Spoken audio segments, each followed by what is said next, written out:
berdasarkan hasil paparan tadi, kita masih ada sebagian yang perlu diperbaiki kembali. Intinya mulai dari penomoran sampai ke hal-hal yang lain pun masih ada sebagian yang masih perlu kita perbaiki. Untuk itu kami persilahkan mungkin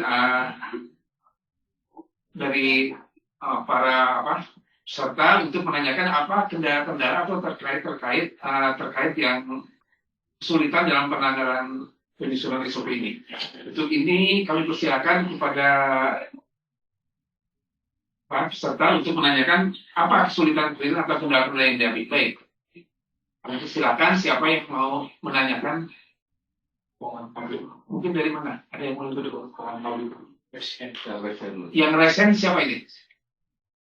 Coba silakan. Pak Manja, Pak Dokter Manja, silakan. Yep. Makasih Bapak Ibu, makasih Ibu yang cantik yang di tengah tuh. Terima kasih, apa kabar? Makasih Pak Nungki, sudah uraiannya sangat jelas semuanya. Tapi Pak Nungki mungkin dengan tim semua, setelah kita cermati SOP yang ada di kita, sebagaimana disampaikan Bapak Moderator tadi, ada beberapa hal yang harus kita cermati. Secara khusus mungkin secara dasar hukum saya boleh sampaikan, karena saya ikut-ikutan dulu tahun 2011 kita punya Permendagri nomor 4 tahun 2011 tentang penyusunan SOP di lingkungan Kementerian Dalam Negeri yang nomor 4 tahun 2011. Karena saya dulu ikut-ikutan di sana. Nah, saya belum di PDN waktu itu. Nah, yang kedua, mungkin Pak Nungki dengan apa yang sudah kita baca SOP yang ada di kita itu, tadi ada sebutan SOP penugasan dengan rutin. Atau mungkin nanti disesuaikan, dipastikan dengan Ibu Gati, apakah namanya administratif dengan teknis atau layanan atau eksternal, silahkan saja, tapi dikelompokkan dengan benar. Itu yang kedua, untuk menjadikan nanti, karena kunci seingat saya ya, untuk SOP itu kuncinya adalah output. Nah, output itu yang menjadi kunci.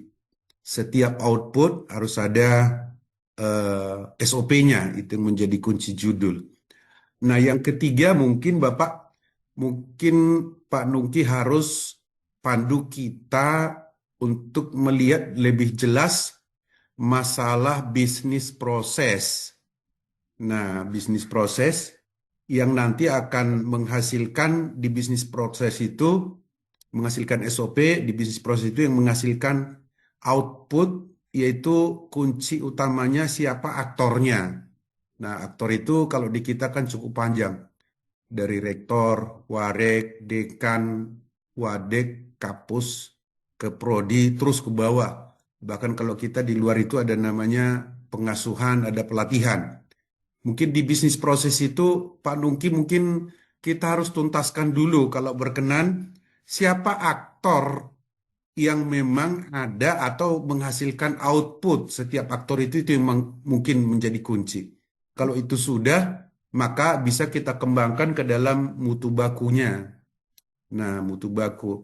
Nah, yang terakhir mungkin di dalam SOP kita yang sudah ada itu, kita masih sebagaimana sampaikan Pak Nungki tadi, kita masih menggunakan waktu itu hari. Tadi sudah disampaikan Pak Nungki, tidak lagi hari, mungkin kita bisa menetapkan sampai menit dan jam. Jadi maka satu output itu bisa ada dalam waktu jam. Jadi bukan waktu hari atau waktu minggu. Itu mungkin dari saya, Bapak. Makasih banyak. Mudah-mudahan dengan waktu yang ditetapkan Ibu tadi bisa kita kerjakan. Tetapi yang paling jelas, kalau saya sendiri dengan pengalaman, kunci utamanya adalah bisnis proses, lalu aktornya, nah output, aktor atau output ya, itu kunci utamanya. Yang dua itu, kalau kunci utama dua itu sudah terpenuhi, paling gampang kita bekerja. Demikian dari saya, mohon maaf kalau ada yang tidak berkenan. Demikian, terima kasih, selamat pagi. Terima kasih Pak. Terima kasih. Ya, untuk ini kami persilakan ke Bapak narasumber untuk menanggapi. Terima kasih. Baik, makasih Pak Marjam. Ini sebenarnya dari Pak Marjam masukan ya Pak, dari Ibu Gati. Jadi memang benar itu kalau bisa memang rata-rata itu yang berpengalaman saya juga itu satuannya menit ya di situ ya. Itu menjadi acuan di situ. Nah, karena kan hari itu terlalu Lama. luas ya, lama ya di situ lah. Itu kalau bisa memang rekomendasinya menit. Nah, itu yang perlu banyak PR yang perlu kita gitu ya Pak Marja ya. Dan Benar. Dr. Marja ya. Terus kemudian juga makro proses itu penting sekali ya seperti yang disampaikan ya di situ dari sisi proses hubungan antar bis proses antar lain itu dari makro sampai ke bis proses. Nah, dari proses itu nanti kelihatan antar fungsi, antar unit fungsi, terus kemudian baru lihat aktornya siapa aja. Baru nanti detailnya proses flow. Iya, saya sepakat sih Pak dengan Dr. Marja. Demikian Pak, mungkin masukan dari Pak Marja, setuju saya itu. Makasih Pak. Makasih Bapak, makasih. Baik, terima kasih. Mungkin ada peserta yang lain dari KSA. Silakan yang dari KSA. Ya, itu yang itu biasanya. Oh, poliklinik juga. Saya juga bisa baca itu. Silakan.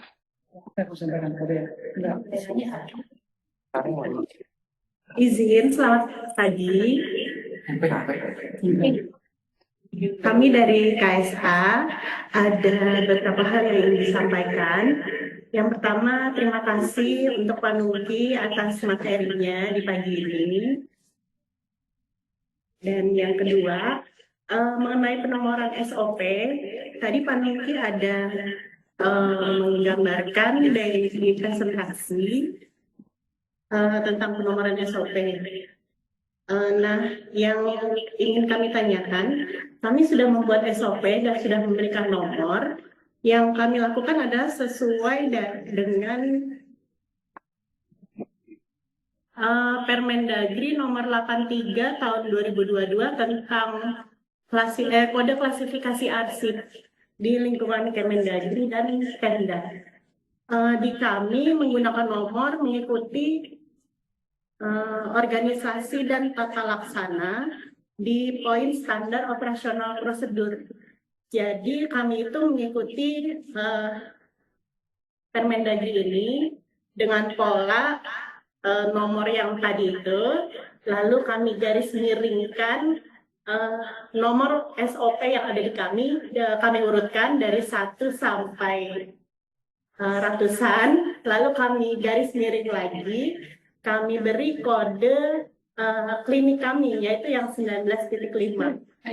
Seperti itu. Nah, tadi sempat mengintip di bagian lain, seperti di bagian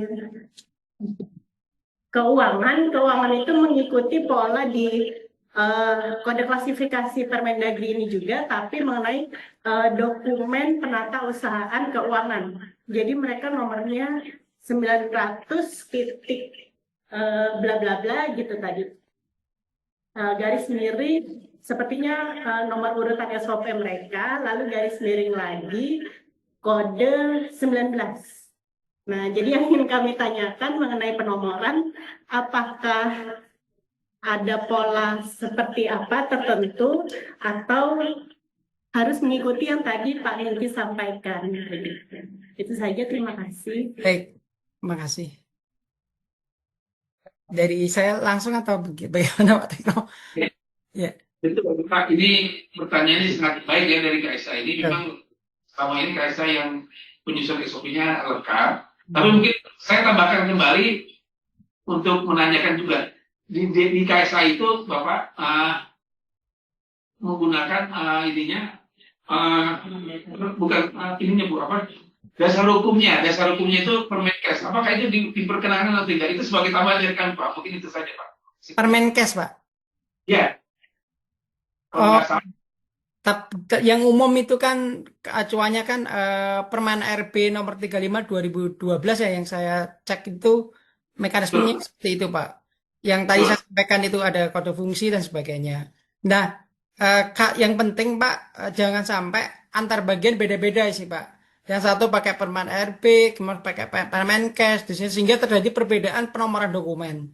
Ini yang perlu kita sepakati dulu, bagaimana cara penomoran di IPDN, terus dasar hukumnya apa kita tetapkan, terus kita sosialisasi, baru nanti semuanya sama untuk penomorannya. Dan hubungan antar IPDN harus juga connect di situ sih. Kalau di poliklinik politeknik IPDN di mana itu apa namanya, itu kodenya apa misalkan, kalau IPDN di kampus Papua kodenya apa misalkan, seperti itu Pak, itu bisa dikejawakan seperti itu.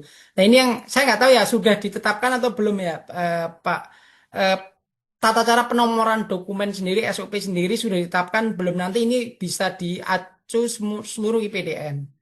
Nah ini yang perlu kita tetapkan dulu, kita perlu evaluasi sehingga kalau memang sudah, ini bisa jadi acuan utama gitu, kurang lebih begitu Pak Ibu. Baik Pak, mohon izin ya Pak, terkait Permendagrinya sesuai KSA sudah tepat Pak.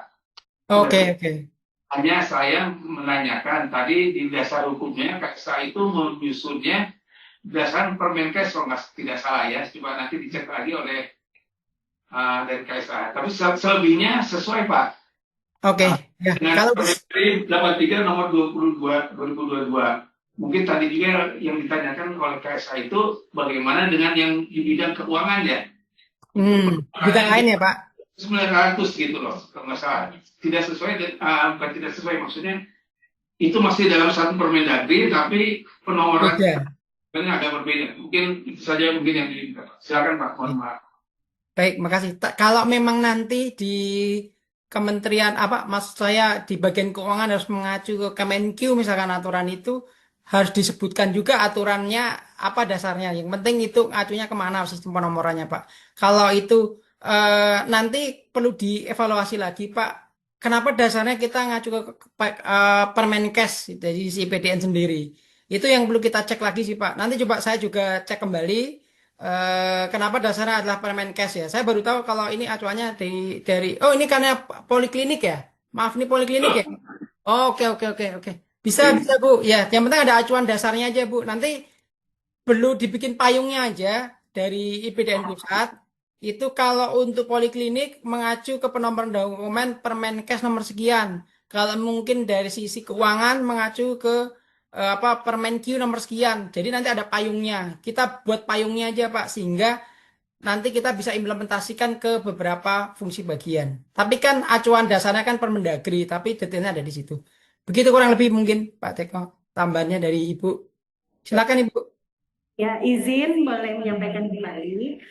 Saya setuju dengan Pak Nungki sampaikan bahwa dari kita IPDN harus memiliki suatu pola penomoran khusus untuk SOP yang ada di IPDN. Jadi yang kami tanyakan tadi itu sebenarnya penomoran.